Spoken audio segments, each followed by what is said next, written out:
Okay, Saturday, 29th of March, 2025. So Adrian's daily vlog, sharing smart stuff men should know. Psychology Saturday.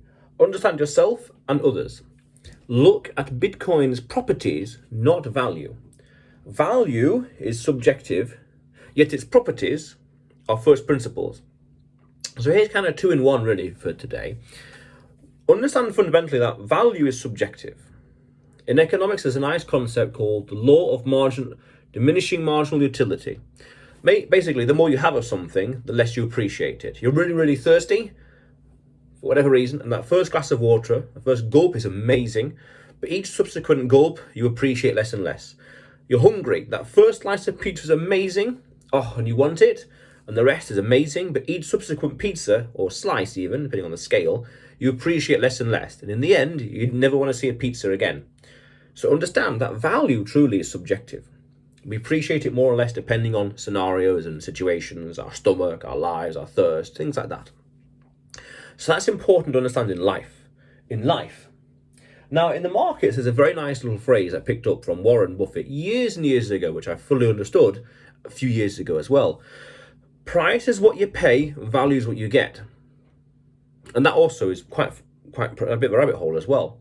Price is what you pay, and value is what you get. So if you pay this for whatever, but you get that in return, wow, that's really good. That's asymmetrical, meaning it's not symmetrical, but asymmetrical.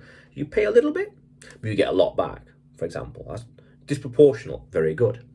So that means it's undervalued, very nice. And that's universal for anything. Life, world, technology, food, people, places, you name it. You pay a little over here, but you get a lot back. And then you can go one step further and you start to look at, say, amortization. I did a video about that.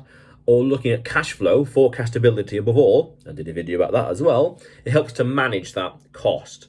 Because ultimately then you could say things cost nothing and you get loads of value. That's a bit of another conversation. However, Bitcoin. So if price is what you pay, value is what you get. That as a first principle, as a rule of thumb. And value is subjective.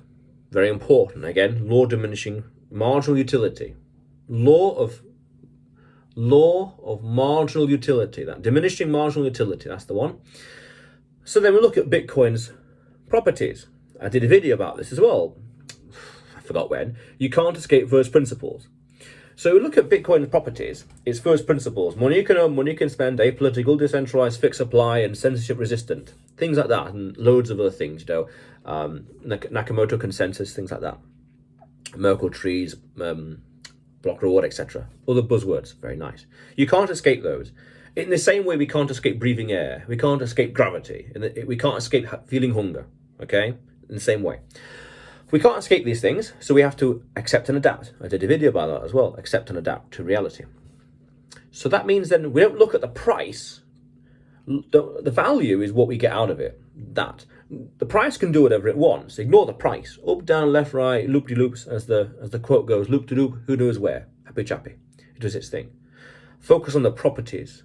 Focus on the ability. Focus on what you can do with it. Focus on what it enables you to have, to achieve, to build, to create, to enable in your life, to say, I did a video about this as well, actually, unexpected benefits of being on a Bitcoin standard, thinking long term. And now I'm starting to think in the realms of 1,000 years in the future, and inching towards 2,000 years, but that's a whole other conversation.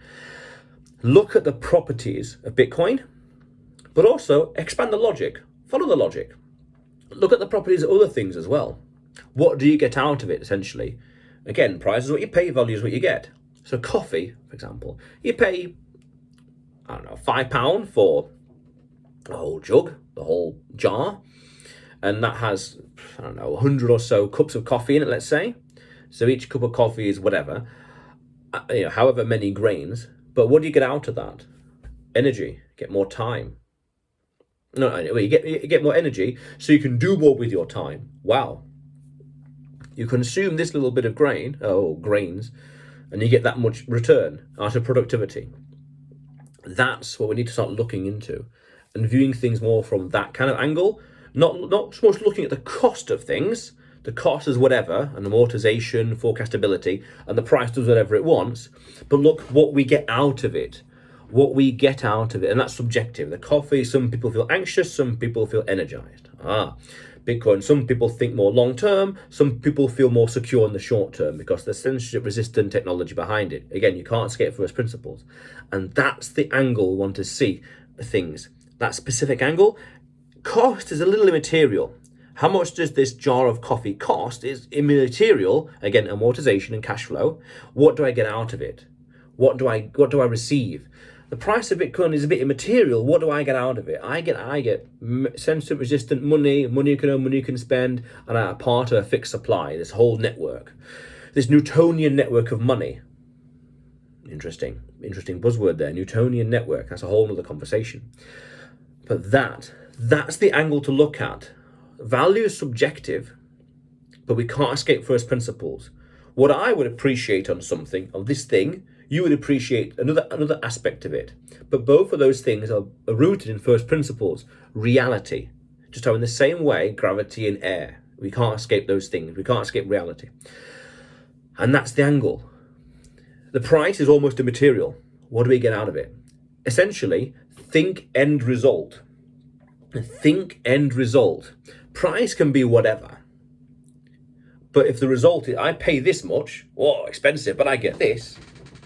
Wow, the price of Bitcoin is wherever it is, but I get this amazing deal. I get intangible things that are priceless, let's say, censorship resistant money or entropy resistant or hedging against inflation, things like that. The price can be anywhere, but I get that immense level of protection, which is immeasurable. Exactly. That's the angle to approach these things. If value is subjective, what do you get out of it? The price is largely material. Again, amortization and cash flow. What do you get out of it?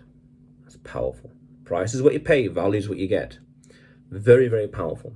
Because then you start looking at things and saying, the price tag is a secondary. What's the outcome? What's the end result? What do I get out of this?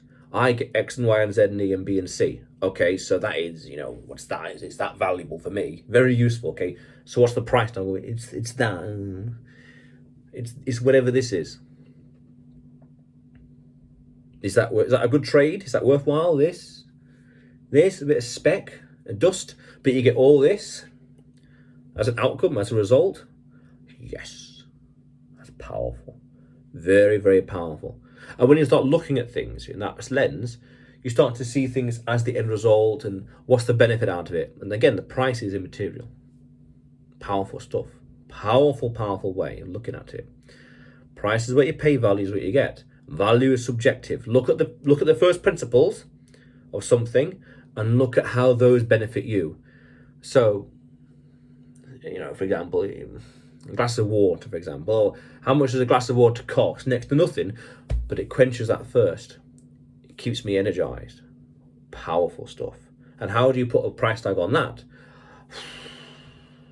Amazing. Again, law of marginal utility in that context of water, in the context of food. But understand these things. Powerful, powerful stuff. But otherwise, Adrian's daily vlog, sharing smart stuff men should know. Subscribe for more, and you will see me tomorrow.